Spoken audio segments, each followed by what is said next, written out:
यद्यपि पुराणों में इसका कोई उल्लेख नहीं है, तथापि माता के प्रत्येक जागरण में इसको सम्मिलित करने का परंपरागत विधान है। कथा इस प्रकार से है, सो मन लगा के सुनिए, माता रानी सबका कल्याण करेंगी। महाराज दक्ष की दो पुत्रियां तारा देवी एवं रुक्मणी भगवती दुर्गा माँ की भक्ति में अटूट विश्वास रखती थीं। दोनों बहनें नियम पूर्वक एकादशी का व्रत किया करती थीं तथा माता के जागरण में प्रेम के साथ कीर्तन एवं महात्म कहा सुना करती थीं। एकादशी के दिन एक बार भूल से छोटी बहन रुक्मणी ने मांसाहार कर लिया। जब तारा देवी को पता लगा तो उसे रुक्मणी पर बहुत क्रोध आया। तारा देवी बोली, तू है तो बड़ी मेरी बहन, परंतु मनुष्य देह पाकर भी तूने नीच योनि के प्राणी जैसा कर्म किया है, तो तू छिपकली बनने के योग है। बड़ी बहन के मुख से निकले शब्दों को रुक्मणी ने शिरोधार कर लिया और साथ ही प्रायश्चित का उपाय पूछा। तारा ने कहा, त्याग और परोपकार से सब पाप छूट जाते हैं। दूसरे जन्म में तारा देवी इंद्रलोक की अप्सरा बनी और छोटी बहन रुक्मणी छिपकली की योनि में प्रायश्चित का अवसर ढूंढने लगी। द्वापर युग में जब पांचों पांडवों ने अश्वमेघ यज्ञ किया तो उन्होंने दूत भेजकर दुर्वासा ऋषि सहित 33 करोड़ देवी देवताओं का निमंत्रण दिया। जब दूत दुर्वासा ऋषि के स्थान पर निमंत्रण लेकर गया तो दुर्वासा ऋषि बोले, यदि 33 करोड़ देवता उसमें भाग लेंगे तो मैं उसमें सम्मिलित नहीं हो सकता। दूत 33 करोड़ देवी देवताओं को निमंत्रण देकर वापस पहुंचा और दुर्वासा ऋषि के वृत्तांत पांडवों को कह सुनाया कि वह सब देवताओं को बुलाने पर नहीं आएंगे। वह यज्ञ आरंभ हुआ। 33 करोड़ देवता यज्ञ में भाग लेने आए। उन्होंने दुर्वासा ऋषि जी को ना देकर पांडवों से पूछा कि दुर्वासा ऋषि को क्यों नहीं बुलाया गया। इस पर पांडवों ने नम्रता सहित उत्तर दिया कि निमंत्रण भेजा था, परंतु वे अहंकार के कारण नहीं आए। यज्ञ में पूजन हवन आदि निर्विघ्न संपन्न हुआ। भोजन के लिए भंडारी की तैयारी होने लगी। दुर्वासा ऋषि ने जब देखा कि पांडवों ने उनकी उपेक्षा कर दी है तो उन्होंने अत्यंत क्रोध करके पक्षी का रूप धारण किया और चोंच में सर्प लेकर भंडारे में फेंक दिया, जिसका किसी को पता न चला। वह सर्प खीर की कड़ाही में गिरकर छिप गया। एक छिपकली जो पिछले जन्म में तारा देवी को छोटी बहन थी, वह बहन के शब्दों को सिरोधार कर इस जन्म में छिपकली बनी सर्प का भंडारे में गिरना देख रही थी। उसे त्याग और परोपकार की शिक्षा अभी तक याद थी। वह भंडारा गृह में चिपकी समय की प्रतीक्षा कर रही थी। रहो रामा जगराता, जयकारा जाए गली गली। रहो रामा जगराता, जयकारा जाए, जयकारा जाए गली गली, जयकारा जाए गली। तेरा जगमग ज्योति चमके, चमकारा जाए गली। तेरा जगमग ज्योति चमके, चमकारा जाए, जयकारा जाए गली गली, जयकारा जाए गली। रहो रामा जगराता, जयकारा जाए, दरबार की जय। तो कई लोगों के प्राण बचाने हेतु उसने अपने प्राण न्यौछावर कर देने का मन निश्चय कर लिया। यह खीर भंडारे में दी जाने वाली थी तो उस सबकी आंखों के सामने वह छिपकली दीवार से कूदकर कड़ाही में जा गिरी। विद्वान लोग छिपकली को बुरा भला कहते हुए खीर की कड़ाही को खाली करने लगे तो उन्हें मरा हुआ सांप दिखा। तब सबको मालूम हुआ कि छिपकली ने अपने प्राण देकर सबके प्राणों की रक्षा की है। इस प्रकार उपस्थित सभी सज्जनों ने देवताओं ने उस छिपकली के लिए प्रार्थना की कि उसे सब योनियों में से उत्तम मनुष्य योनि प्राप्त हो तथा अंत में मोक्ष को प्राप्त करे। तीसरे जन्म में वह छिपकली राजा सपरस के घर कन्या बनी। दूसरी बहन तारा देवी ने फिर मनुष्य जन्म लेकर तारामती नाम से अयोध्या के प्रतापी राजा हरिश्चंद्र के साथ विवाह किया। राजा सरपंच ने ज्योतिषियों से कन्या की कुंडली बनवाई। ज्योतिषियों ने राजा को बताया कि कन्या राजा के लिए हानिकारक सिद्ध होगी, भागुन ठीक नहीं है, अतः आप इसे मरवा दीजिए। राजा बोले, लड़की को मारने का पाप बहुत बड़ा है, मैं उस पाप का भागी नहीं बन सकता।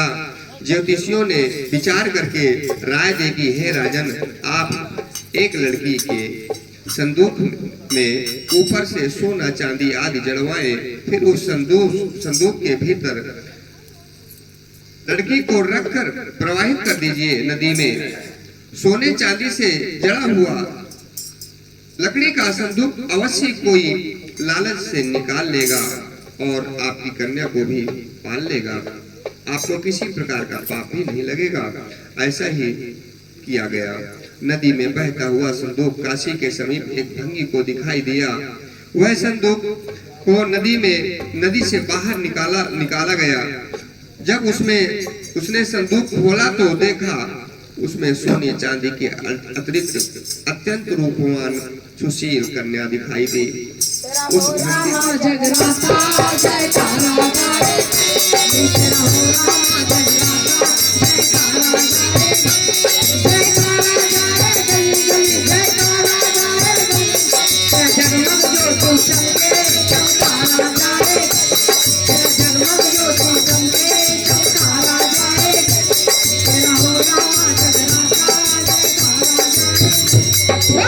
दरबार की जय। उस भंगी के कोई संतान नहीं थी। जब उसने अपनी पत्नी को वह कन्या लाकर दी तो पत्नी की प्रशंसा का ठिकाना न रहा। उसने अपने संतान के समान ही बच्ची को छाती से लगा लिया।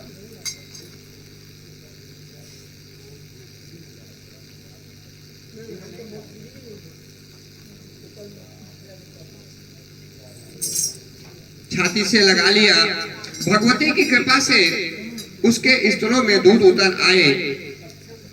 पति पत्नी दोनों ने प्रेम से कन्या का नाम रुक्को रख दिया। रुक्को की माँ महाराजा हरिश्चंद्र के घर सफाई आदि का काम करने जाया करती थी। एक दिन वह बीमार पड़ गई।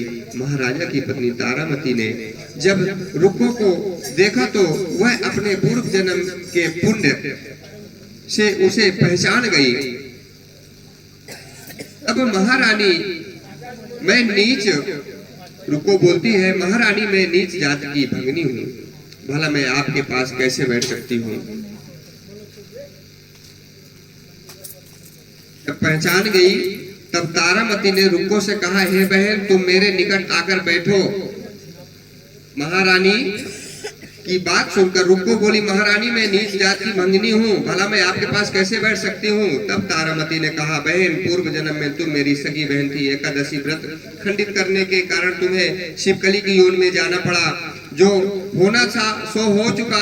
अब तुम अपने इस जन्म को सुधारने का उपाय करो तथा भगवती वैष्णो माता की सेवा करके अपने जन्म सफल बनाओ। यह सुनकर रुक्को को बड़ी प्रसन्नता हुई। रुक्को ने रानी तारामती से माता की सेवा करने का उपाय पूछा।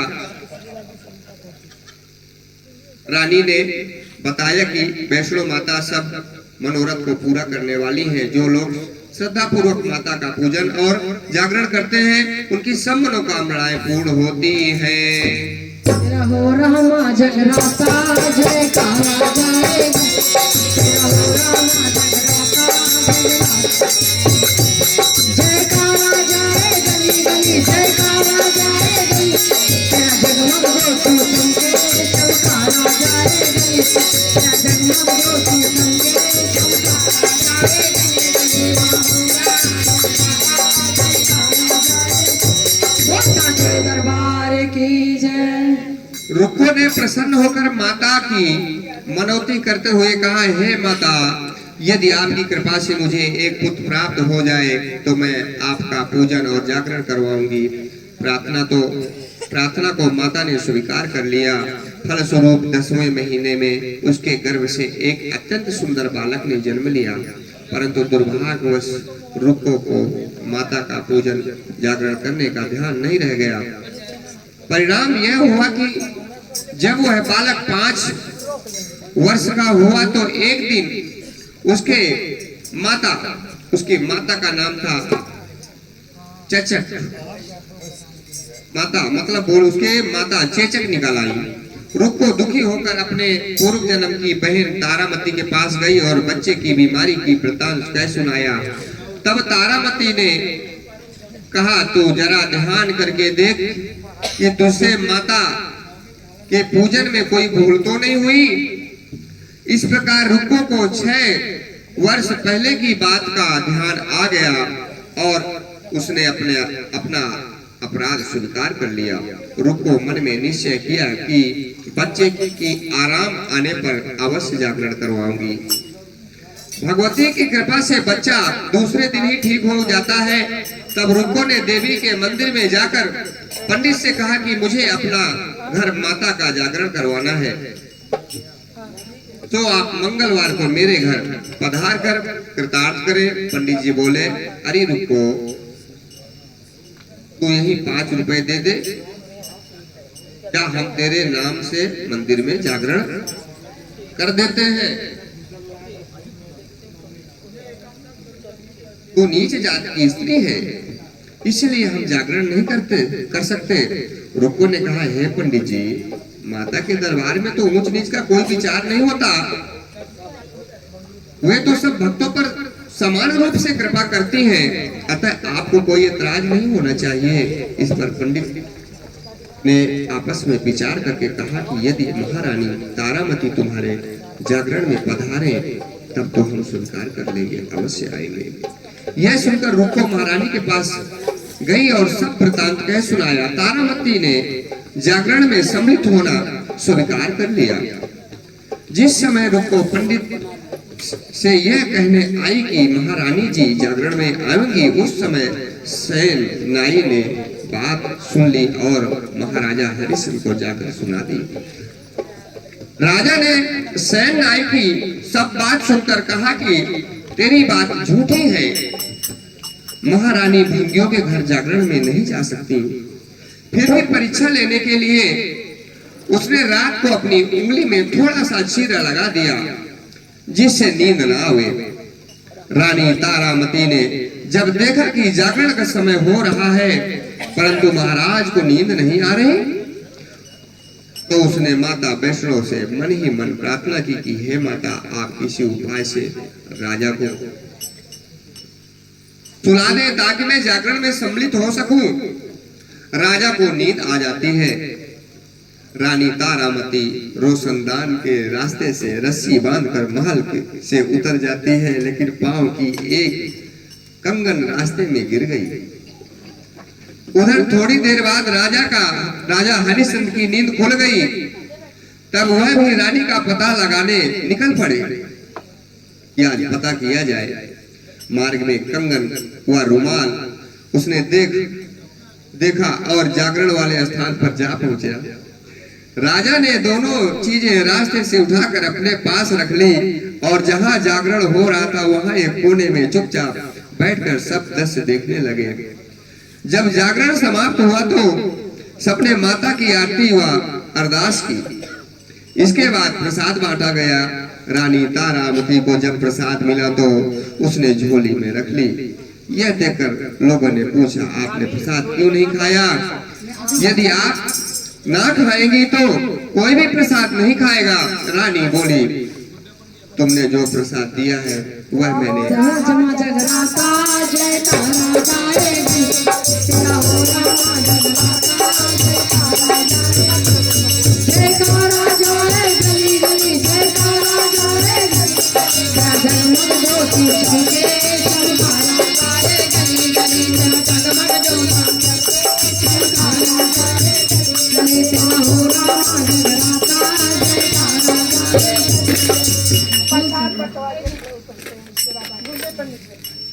प्रसाद बंटवा दिया जाए, क्योंकि थोड़ा माँ के पास निकाल के रख दो, माता के लिए निकाल दीजिए। पहले माता जी को भोग लगा दिया जाए पंडित जी को दे दो, उधर उन लोग को दे दो। और माता को इन लोग को देख के गोद में पहले माता जी को भोग लगा दीजिए और थोड़ा जल फल वाली थाली में रख दो।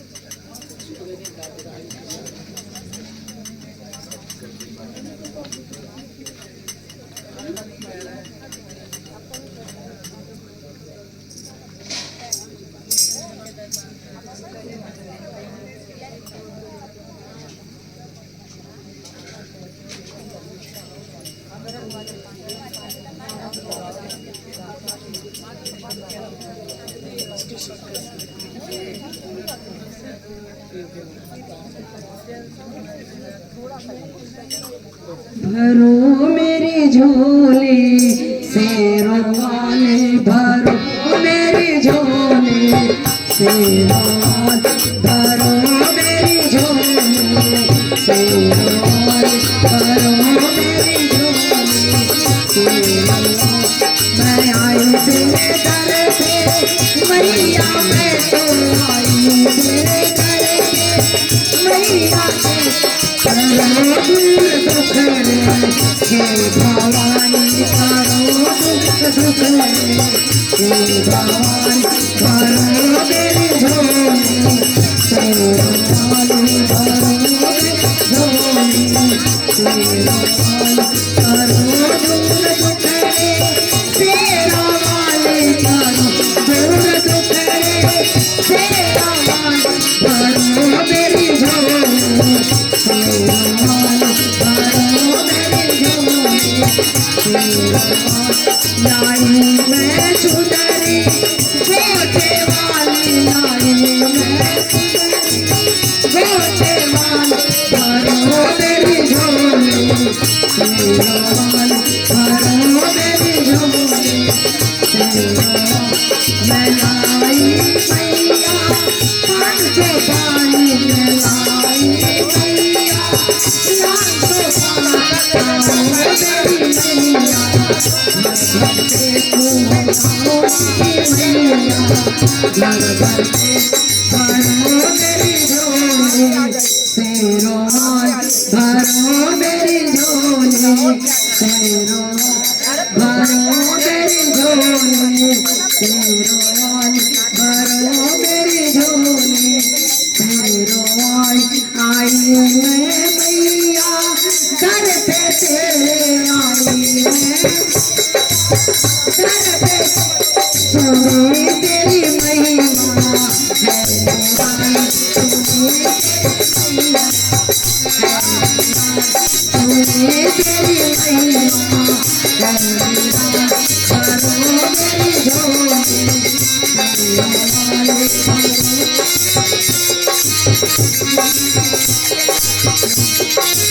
झोलियाँ फैला लो शेरा वाले आई, सारे झोलियाँ फैला लो शेरा वाली आई है, पहाड़ वाली आई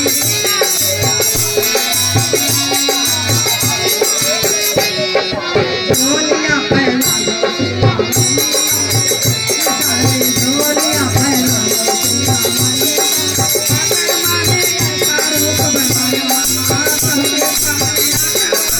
ऐसा रूप बनाया किसी ने ना पहचाना, माने जानो रूप बनाया किसी ने ना पहचाना, माने जानो रूप चढ़ा किसी सिरा चढ़ाया शेरा वाली आई ये सारे झोलियाँ फैला लो शेरा वाली, सारे झोलियाँ फैला लो शेरा वाली आई।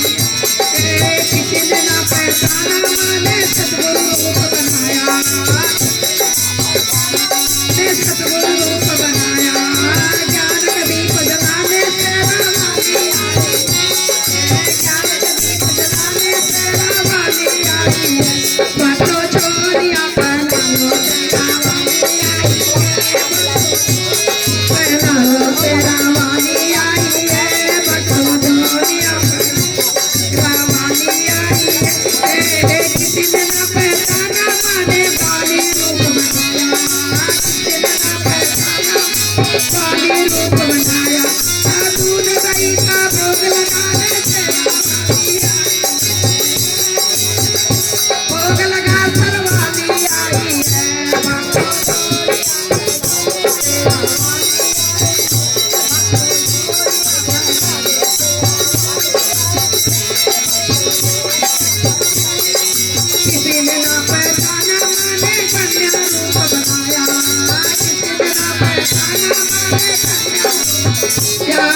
रघुरंगन पाला तेरा वाली आई है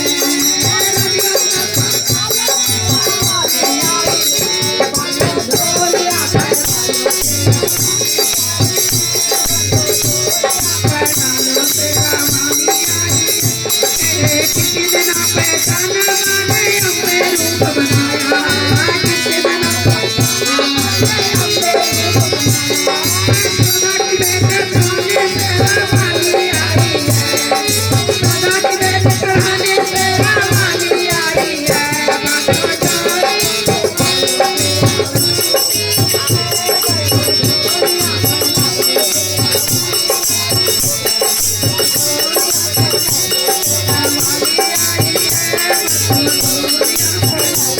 साथे दरबार की जय।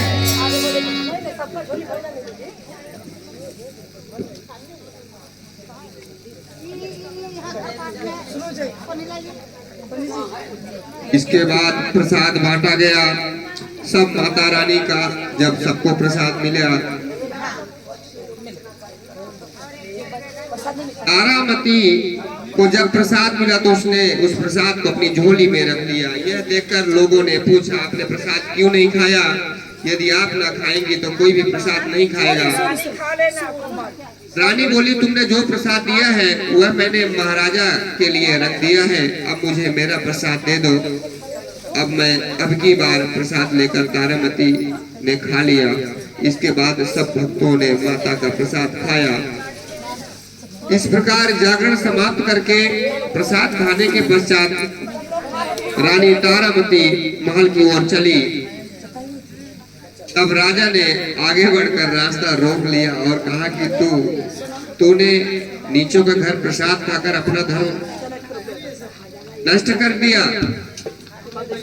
अब मैं तुझे अपने घर कैसे रखूं? तूने जो कुल की मर्यादा और मेरी प्रतिष्ठा का भी कोई ध्यान नहीं दिया, न रखा। जो प्रसाद तू अपनी झोली में रख कर लाई है उसे खिलाकर मुझे भी अपवित्र करना चाहती है। ऐसा कहते हुए जब राजा ने झोली की ओर देखा तो भगवती की कृपा से प्रसाद के स्थान पर उसमें चंपा, गुलाब, गेंदा के फूल, कच्चे चावल व सुपारियां दिखाई दी। यह चमत्कार देख राजा आश्चर्यचकित रह गया। राजा हरिश्चंद्र रानी तारामती को साथ लेकर महल लौट आया। वहां रानी ने ज्वाला मैया की भक्ति से बिना किसी माचिस या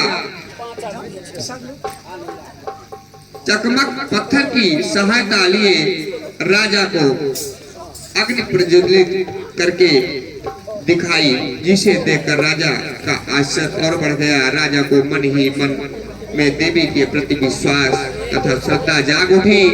इसके बाद राजा ने रानी से कहा, मैं माता के प्रत्यक्ष दर्शन करना चाहता हूँ। रानी बोली, प्रत्यक्ष दर्शन पाने के लिए बहुत बड़ा त्याग करना पड़ेगा। यदि आप अपने पुत्र रोहिताश की बलि दे सके तो आपको दुर्गा देवी के प्रत्यक्ष दर्शन भी हो सकते हैं।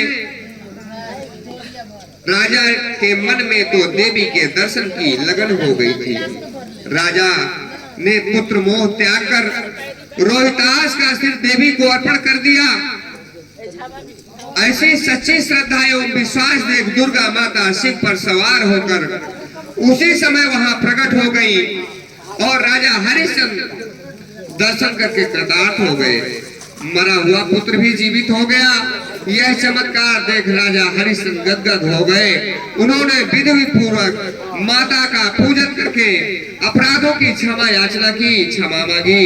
सुखी रहने का आशीर्वाद देकर माता दुर्गा अंतर्धान हो जाती है। राजा ने तारामती की भक्ति की प्रशंसा करते हुए कहा, हे तारा, मैं तुम्हारे आचरण से अति प्रसन्न हूँ। मेरे धन्य भाग जो तुम जैसी पत्नी मुझे प्राप्त हुई।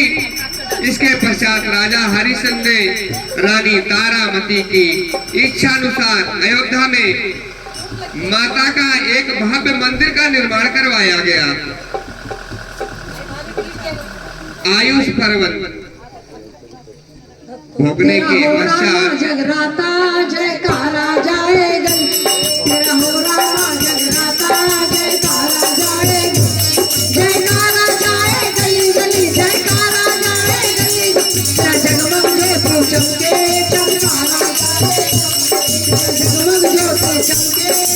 जयकारा जय तेरा हो रामा जगन्नाथ जयकारा जय साचे दरबार की जय।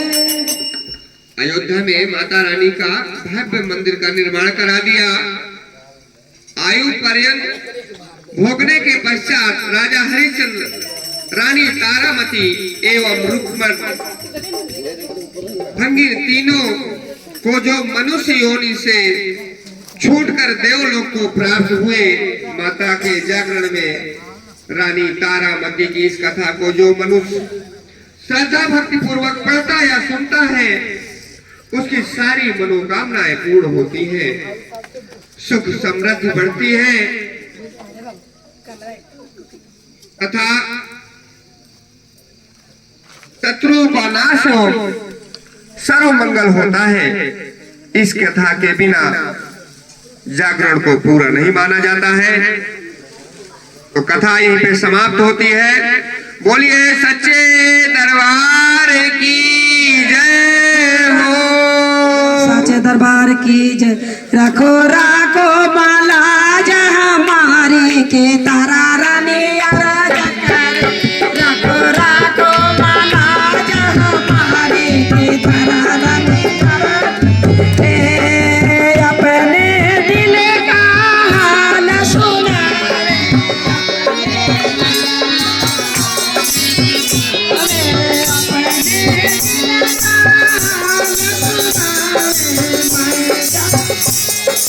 मैं दासी हूँ मैया तुम्हारी, मैं दासी हूँ मैया तेरे चरणों में शीश झुकाऊं के तारा रानी तेरे चरणों में शीश झुकाऊं के तारा रानी रखो राखो माला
जब होगा, दुनिया बनानी पड़े।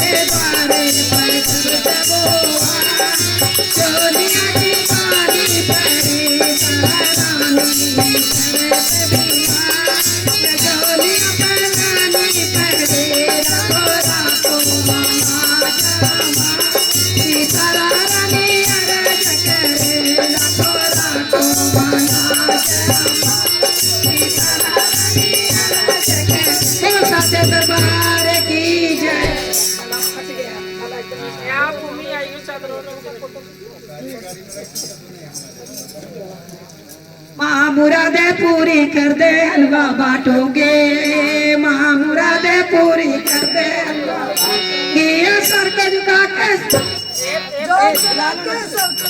के मैं मनाऊंगी, ओ जोत जला के सर को झुका के मैं मनाऊंगी। माँ मुरादे पूरी कर दे हलवा बांटोगे,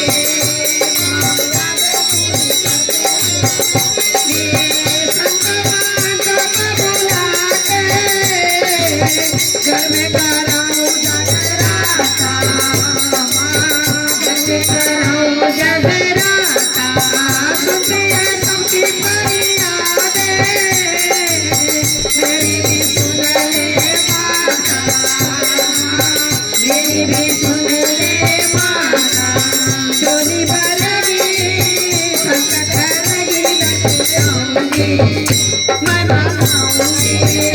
माँ मुरादे पूरी कर दे हलवा बांटूंगी, माँ मुरादे पूरी कर दे हलवा बांटूंगी, माँ मुरादे पूरी कर दे, माँ मुरादे पूरी कर दे, माँ मुरादे पूरी कर दे हलवा बांटूंगी, माँ मुरादे पूरी कर दे हलवा बांटूंगी।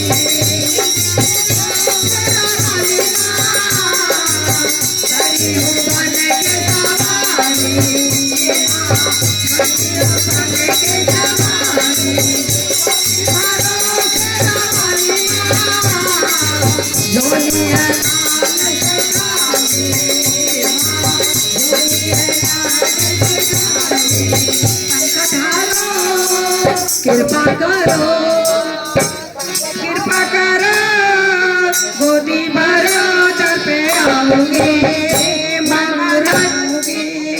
माँ मुरादे पूरी कर दे हलवा बांटूंगी, माँ मुरादे पूरी कर दे हलवा बांटूंगी। चला के सर झुका के मैं बनाऊंगी, ओ चला के सर झुका के मैं बनाऊंगी। माँ मुरादे पूरी कर दे हलवा बांटूंगी, माँ मुरादे पूरी कर दे हलवा बांटूंगी। बाबा के सब से उठाना दोबार तेरी निराले, माँ दोबार तेरी निराले, भाग्य विधाता वाली माँ करती है दुनिया सारी, माँ करती है दुनिया सारी, ताकि तुम्हारा लेके सहारा दर पे आऊंगी मैं मनाऊंगी। माँ मुरादे पूरी कर दे हलवा बांटूंगी, माँ मुरादे पूरी कर दे हलवा बांटूंगी। कृपा करो महारानी माँ, छाया है चमत्कार तेरा, छाया है चमत्कार तेरा, तेरे सिवा मेरा कोई ना, मुझको भरोसा है तेरा, मुझको भरोसा है तेरा। भाग्य जाना रे दिल बना रे आऊंगी मैं मनाऊंगी। माँ मुरादे पूरी कर दे हलवा बांटूंगी, माँ मुरादे पूरी कर दे हलवा बांटूंगी। माँ मुरादे पूरी कर दे, माँ मुरादे पूरी कर दे, माँ मुरादे पूरी कर दे हलवा बांटूंगी, माँ मुरादे पूरी कर दे हलवा बांटूंगी। बोल साचे दरबार की जय, जयकार।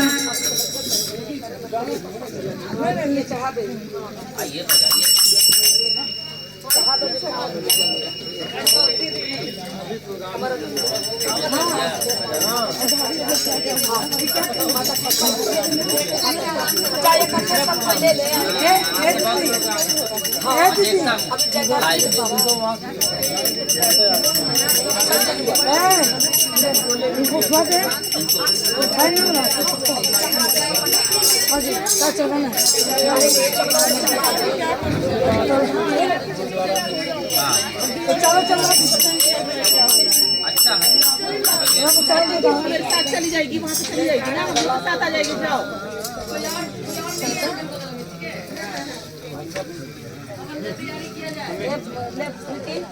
ये लोग मोबाइल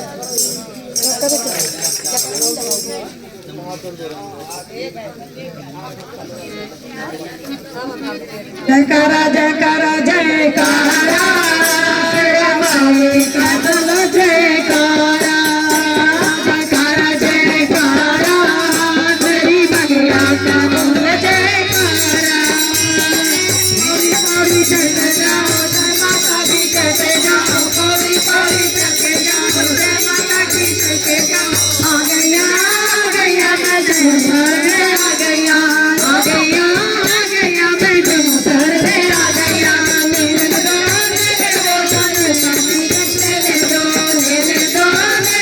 जम्मू का टिकट ले दो पौड़ी पौड़ी चलते जाओ जम्मू का टिकट ले जाओ पौड़ी पौड़ी चलते जाओ जय माता की आ गया मैं आ गया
ओ साचे दरबार की जय। माता सत्या जोता वाली तेरी सदा की।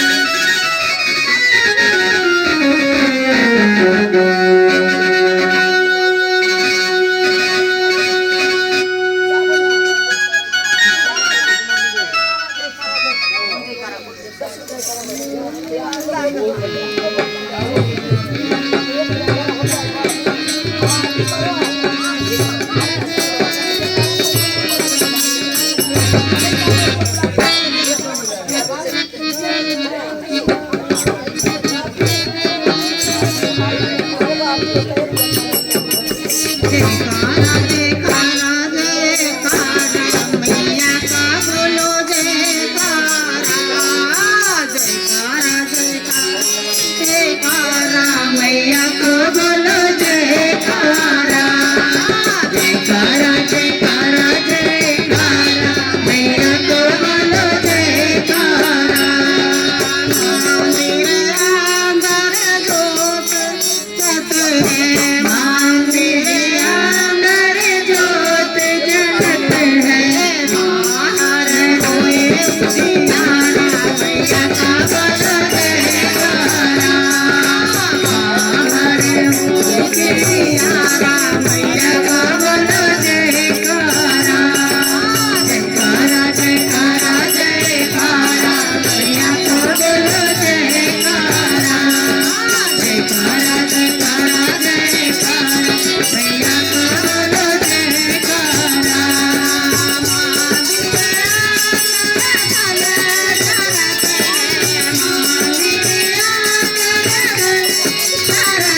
को